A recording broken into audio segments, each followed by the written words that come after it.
It's being reported that the convicted drug smuggler will be starring in the British version of Celebrity Big Brother. Now, for more, we're joined by Europe correspondent Ben Lewis in London. Morning to you, Ben. Does Chappelle have a profile in Britain? Andrew, absolutely none. And believe me, I'm more surprised than anyone that Chappelle Corby's popping up in the UK. Hello, I'm Paul Barry. Welcome to Media Watch and to the latest nonsense about what Chappelle will do next. That Sunrise story was picked up from yesterday's Sunday Telegraph, which reported exclusively that Chappelle's agreed to be locked up again, only this time in Britain, where nobody knows her from a bar of soap. Sounds unlikely? You bet it is.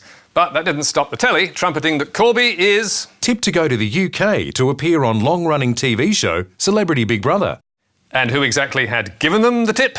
That trusty friend, unnamed sources, including sources close to the 39-year-old Aussie, who supposedly told the telly she has already inked a deal with Big Brother distributor Endemol Shine International and has applied for a network-sponsored working visa.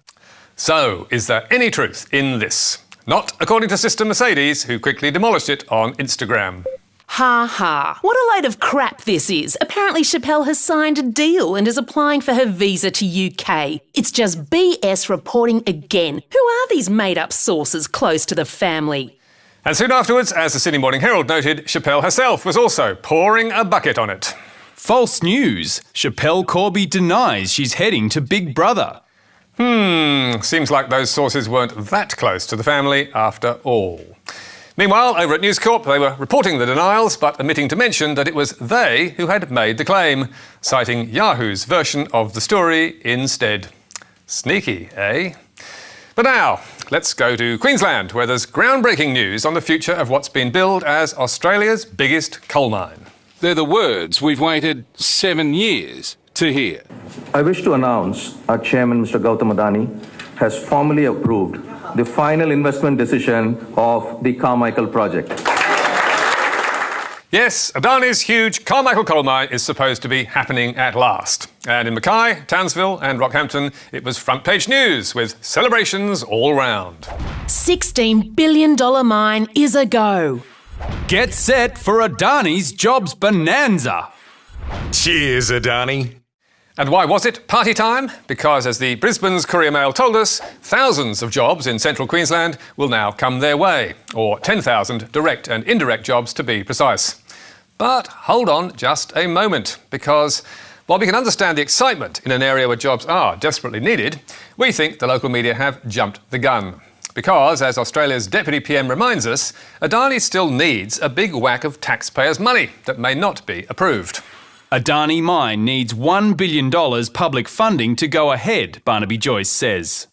On top of that, Adani also needs $2.5 billion in bank loans. And as Julian Vincent of environmental finance group Market Forces told the Huffington Post, 23 banks have either distanced themselves publicly from Galilee Basin coal export projects or introduced policies that prohibit financing Adani's mine.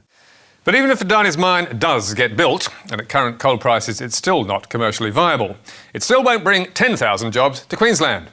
In December 2015, the Queensland Land Court accepted the evidence of the company's own expert witness, Dr Jerome Farah, that Adani's job claims for the Carmichael mine were exaggerated, and that the real figure will be just 1,206 full-time equivalent jobs in Queensland and 1,464 across Australia.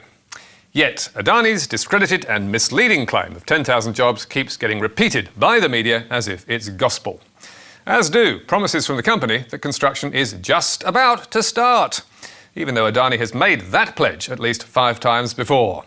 Starting back in 2012, then again in 2014, and 2015, and 2016, and yet again just 2 months ago when the Courier Mail told readers Adani has vowed that its massive central Queensland coal mine will be funded and executed this year. Now, we're not saying categorically the mine won't happen, although that's what many of its opponents maintain. But even if you ignore the effect on the Great Barrier Reef, it's far too early for local media to be celebrating. But now, to flights of fantasy and how you too can enjoy free luxury travel, according to Seven's Sunrise. This high-flying teen has built a career on living it up in first-class lounges around the world. Sunrise reporter Sean White, 17. This kid's my new best friend. Yeah, how does he do it? How does he do it? I mean, perhaps the most remarkable thing is Zach has barely paid a cent for it. It's all done through frequent flyer points. Now he reveals how you can do it too.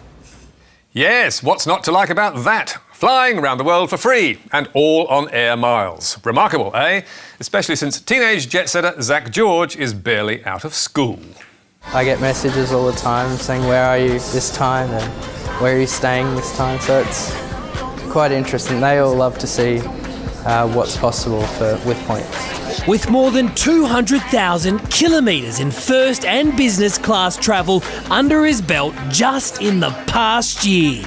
Zach is a full-time traveller. The best bit? It cost him next to nothing. It's all done through maximising returns with credit card reward schemes. He's not in debt and says anyone can do it. Note the advice that anyone can do it. Stated explicitly by Sunrise and implied in follow-up versions of the story, like News Corp's Escape, whose article was republished on news.com.au and in the group's regional papers under the catchy headline, Luxury flights on a Macca's wage. And the same suggestion was made by Pedestrian TV and the ever-acquisitive Daily Mail. So, can anyone do it? Answer, no. As we learned from the Mail, Zach not only travels overseas twice a month in business class, but also gathers 2 million points a year. And as Sunrise admitted, no 17-year-old is going to be able to do that on his own. Not least because he's too young to have credit cards in his name. He has 4 credit cards with the help of his folks. He got his first when he was just 14. He uses them to make most household purchases for his family. Zach also pays the annual fee on his parents' credit cards in exchange for their points. Zach told Media Watch he in fact has 10 credit cards spread across his family and their businesses. But normally he'd still need to spend around $1 million a year to rack up those 2 million points. And while Zach clearly knows all the tricks about earning points more quickly and buys points at a discount, it's hardly all for free. Zach also has a travel blog, Points from the Pacific, to help fund his flights. Many of which, as you can see from his reviews, are in first class. Or as with this trip on Emirates, a class above, in the Residence, where Zach enjoyed a suite with double bed, flat-screen TV and shower, his own butler and chef, a personalised menu with caviar and alcohol-free champagne, and a chauffeur to and from the airport. It was almost upsetting to leave such an incredible flight. I can see why.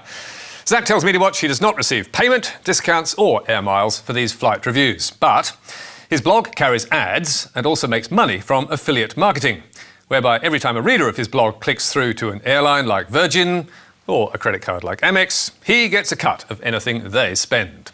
And it was Virgin who lined him up for all the recent media interviews, in which Zach was able to tell Escape, Virgin Australia currently has a 1 billion points giveaway, where you get 15% more points for converting eligible credit card and flybys to Velocity points. Zach is obviously a remarkable young man and a canny businessman. But the media's claim that anyone can copy him is nonsense, and so is the story that he's getting his round-the-world travel all for free. As Zach told Media Watch, They didn't ask me about getting it for free. What I would have said is nothing is ever free. They got it wrong. Indeed they did, although it must be said that Seven's Sunrise was the worst offender. And finally, to America, where Donald Trump is under fire again, after the man he sacked as head of the FBI essentially called him a liar 5 times in testimony to Congress. I was honestly concerned that he might lie about the nature of our meeting, and so I thought it really important to document. In his interview with Lester Holt on NBC, the president said, I had dinner with him. He wanted to have dinner because he wanted to stay on. Is this an accurate statement? No, sir. Did you in any way initiate that dinner? No. Those were lies, plain and simple. Tough times ahead for the president. But in the meantime, one of his staunchest supporters, the notorious alt-right website Breitbart, is also deep in difficulty. Run until recently by Donald Trump's advisor, Steve Bannon, it's oft been accused of running fake news. And it's famous for headlines like this. Birth control makes women unattractive and crazy. And this. Political correctness protects Muslim rape culture. And this. The solution to online harassment is simple. Women should log off. Breitbart's first big problem is that its audience is deserting it, falling by more than half since the US election, according to ComScore, from almost 23 million to fewer than 11 million visitors a month. But an even bigger worry is that a social media campaign run by Sleeping Giants has made Breitbart's advertisers run for cover. Sleeping Giants is dedicated to stopping racist, sexist, anti-Semitic and homophobic news sites by stopping their ad dollars. Because of programmatic ad buying, many companies don't even know they are appearing on these sites. We inform them and help them with advice on taking their ads down. Sleeping Giants has now persuaded 2,200 companies in the US and Europe to stop their ads appearing on Breitbart. And according to America's Digiday, that boycott is having a massive impact. Breitbart ads plummet nearly 90% in 3 months as Trump's troubles mount. And remarkably, this dramatic fall in revenue also appears to have persuaded Breitbart to moderate its output. As the Washington Post reported last week, the Clarion of the far right seems to be having second thoughts about how far right it wants to go. Breitbart News has lately been trimming back some of its more extreme elements. Long gone is Breitbart's driving force, Steve Bannon, who left last August. Also departed is Milo Yiannopoulos, forced out for apparently defending pedophilia. And gone too, says the Washington Post, are prominently displayed stories appealing to overt racial prejudice. But now the once fiery website is also sacking staff who don't toe the moderate line. After the London attacks, Breitbart writer Katie McHugh tweeted, "There would be no deadly terror attacks in the UK if Muslims didn't live there." Soon after which, Breitbart showed her the door, prompting her to complain. Breitbart News fired me for telling the truth about Islam and Muslim immigration. McHugh's anger and bewilderment was shared by some of Breitbart's traditional supporters, who took to the net to protest. Breitbart is truly dead. Now that Bannon and Milo are gone, it's clear that Breitbart News is being run by cucks. And we have to agree it does seem pretty remarkable, given Breitbart's fiery history, that it considers McHugh's anti-Muslim tweet a sackable offence. Especially since in Australia, mainstream commentators now say similar things much of the time. Andrew Bolt, for example, says Australia must shut the gate completely on some Muslim countries. Islam is different to other mainstream faiths. It does legitimise violence and it must be reformed, and until it's reformed, migration from jihadist countries must be stopped. It's time to speak up at last. 2GB's Alan Jones has also been calling for a ban on Muslim immigration, but he says we also need to take a much tougher line with Islamic terror suspects and lock up those on the watch list. These people have got to be rounded up. And I don't really care if we've got to reverse the onus of proof, reverse the onus of proof. You're a person that we suspect could cause trouble in the past, in the future. We're going to round you up and leave you there. And at the end of the day, they'll get the message that we're serious. Neither of them is in any danger of being sacked. And nor should they be. But it's interesting to note that even America's most outspoken conservative network, Fox News, felt the need last week to dissociate itself from similar calls for Muslim suspects to be interned. Earlier on the show, we had a couple of guests mention the word internment, the idea of internment camps as a possible solution to this. I think I made it well known my feeling on that, which I find reprehensible. But on behalf of the network, I think all of us here find that idea reprehensible here at Fox News Channel. Just to be clear. No suggestions of that. Absolutely. Yeah. Seems that the American and Australian media now draw the line on Muslims and terrorism in very different places. And you can read more about tonight's stories on our Facebook page or our website, where you can get a transcript, download the programme and read a response from News Corp's Escape. You can also catch up with us on iView and contact me or Media Watch on Twitter. And don't miss Media Bites every Thursday on Facebook, Twitter and our website, and also on iView. But for now, till next week, that's all from us. Goodbye.